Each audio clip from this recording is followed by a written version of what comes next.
and write it too. Read and write it too. CLR प्रस्तुत करत आहे we learn English lesson 63. आम्ही इंग्रजी शिकतो पाठ 63.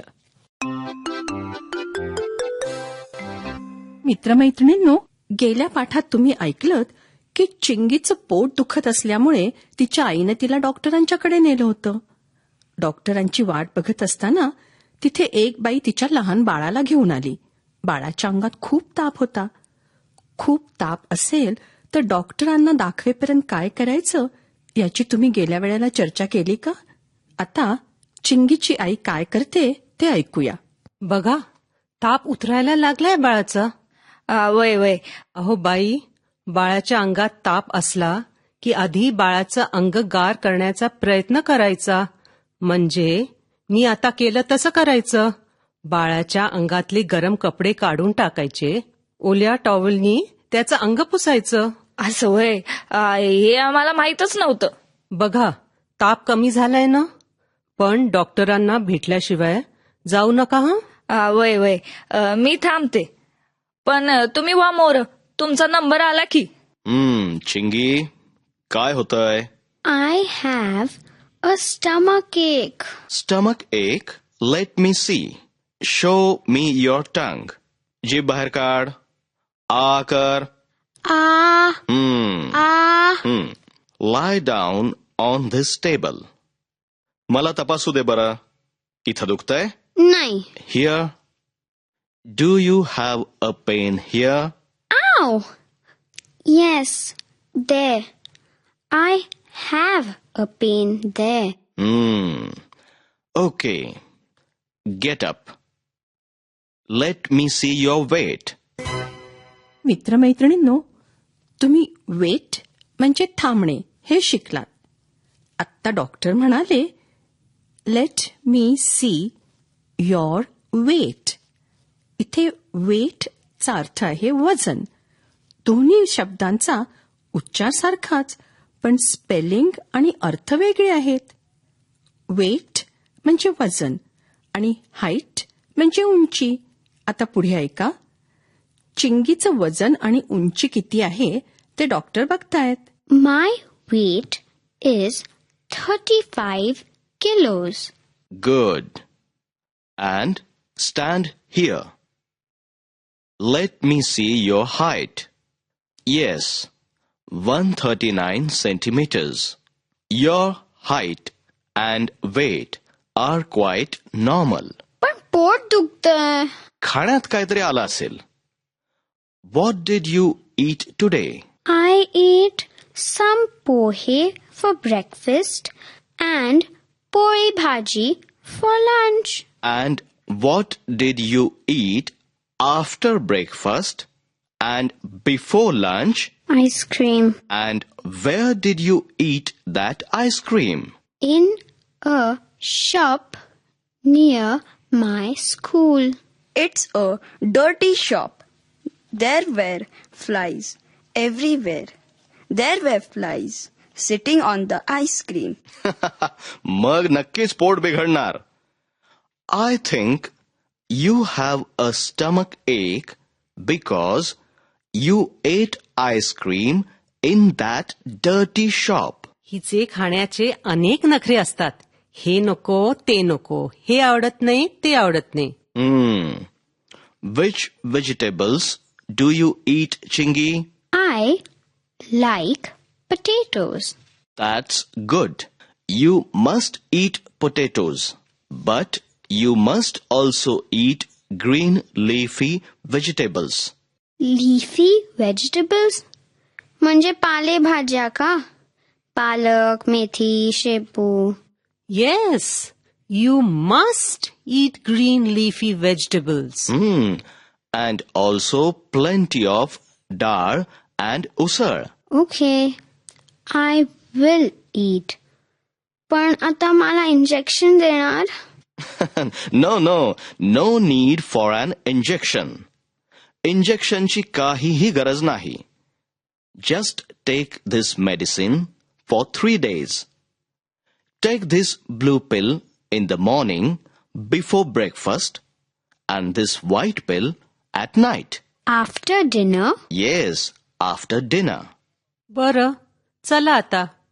Thank you doctor. Ambulance! Ambulance! It's an ambulance. नरांनो, ॲम्ब्युलन्स म्हणजे आजारी किंवा जखमी माणसांना हॉस्पिटलमध्ये घेऊन जाण्याची विशेष गाडी. ॲम्ब्युलन्स नेहमी पांढऱ्या रंगाची असते. It's an ambulance. मी जातो हा. काय झालं ते बघायला हवं. काय झालं? काय झालं? I think there's been an accident. अहो सिस्टर, काय झालं? अहो काय सांगू ताई, दोघं बापलेक सायकलवरून जात होते आणि ट्रकचा धक्का लागला. मग ऑपरेशन करणार? नाही, थोडंसंच लागलंय. बरं, चला आता तुम्ही. मित्रमैत्रिणींनो, पाठाच्या या भागात नवीन शिकलेले इंग्रजी शब्द आणि वाक्य पुन्हा ऐकायला मिळतील. शिक्षकांनी यांची आपल्या वहीत नोंद केल्यास पाठानंतर सराव करायला सोपं वाटेल. मुलांनो, नीट लक्ष देऊन ऐका हं. नंतर तुम्हाला असंच बोलायचं आहे, पण आता फक्त ऐका. My weight is 65 kilos. Her height is 139 centimeters. किंवा her height is 139 centimeters. After lunch, म्हणजे दुपारच्या जेवणानंतर. before lunch, म्हणजे दुपारच्या जेवणाआधी.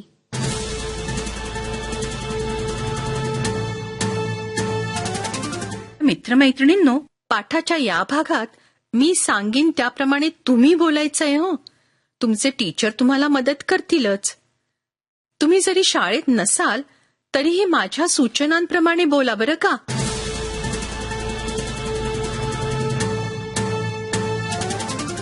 मित्रमैत्रिणींनो, आजच्या पाठात तुम्ही वजन आणि उंचीच्या संदर्भात वापरले जाणारे काही शब्द शिकलात. वेट म्हणजे वजन आणि हाईट म्हणजे उंची.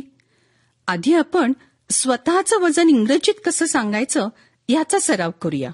उदाहरणार्थ, माय वेट इज 61 किलोज म्हणजे माझं वजन 61 किलो आहे.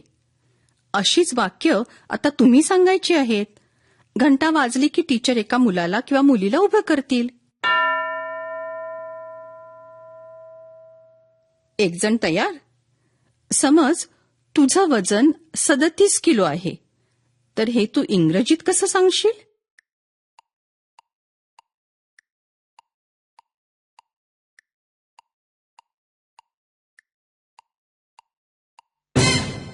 माय वेट इज 37 किलोज असंच म्हणालीस ना? गुड. आता कोण उभं राहतंय? समज तू एकदम लठ्ठ आहेस आणि तुझं वजन 46 किलो आहे. कसं सांगशील इंग्रजीत?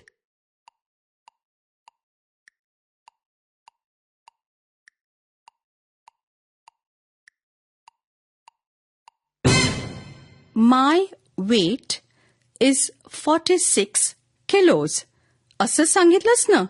Very good. बरं, आता जसं वजन सांगण्याचा सराव केला तसा सराव उंचीबद्दल करूया.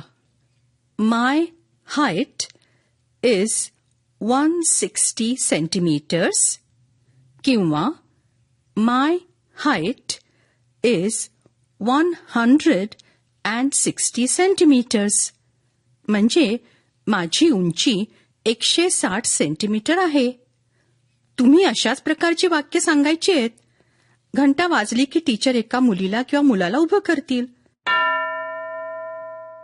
समज तू वर्गात सगळ्यात उंच आहेस आणि तुझी उंची 145 सेंटीमीटर आहे. हे तू मला इंग्रजीत कसं सांगशील?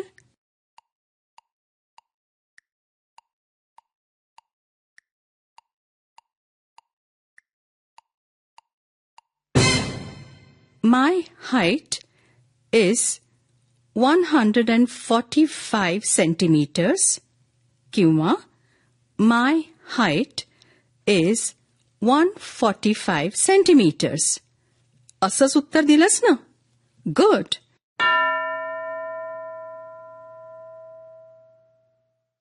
तुझी उंची 138 सेंटीमीटर आहे हे इंग्रजीत सांग.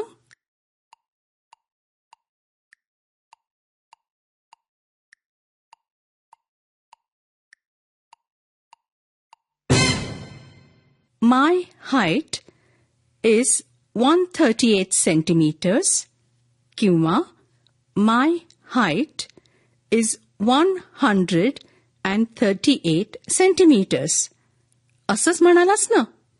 गुड. बरं, आता एक वेगळा सराव करूया.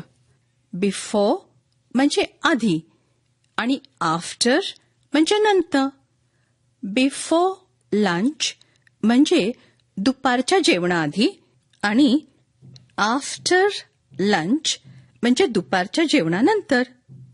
तसंच बिफोर ब्रेकफास्ट म्हणजे सकाळच्या नाश्त्याआधी आणि आफ्टर ब्रेकफास्ट म्हणजे सकाळच्या नाश्त्यानंतर. मग आता हे शब्द वापरून वाक्य तयार करण्याचा सराव करूया. घंटा वाजली की टीचर एका मुलाला किंवा मुलीला उभं करतील.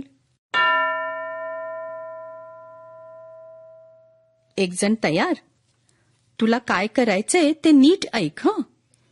तू सकाळच्या नाश्त्याआधी केलेली एक गोष्ट आणि सकाळच्या नाश्त्यानंतर केलेली एक गोष्ट मला सांग. वाक्य भूतकाळातलं असणार आहे हं. जसं I brushed my teeth before breakfast आणि I washed my hands after breakfast. लक्षात आलं? सुरू कर.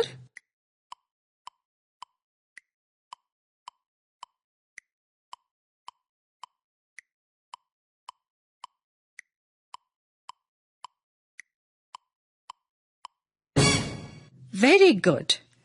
दुसरं कोण उभं राहतंय? आज ब्रेकफास्टच्या आधी काय केलंस आणि नंतर काय केलंस ते इंग्रजीत सांग.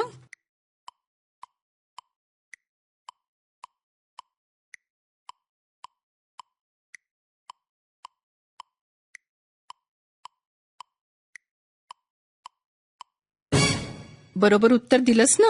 गुड. आता पुढची 15 मिनिटं टीचर सराव घेतील. My weight is 33 kilos. My height is 143 centimeters किंवा My height is 143 centimeters अशी वाक्य तयार करा. तसंच बिफोर आणि आफ्टर हे शब्द वापरून भूतकाळातली आणि भविष्यकाळातली वाक्य सांगण्याचा सराव टीचर घेतील. आपण भेटूया पुढच्या पाठाच्या वेळी.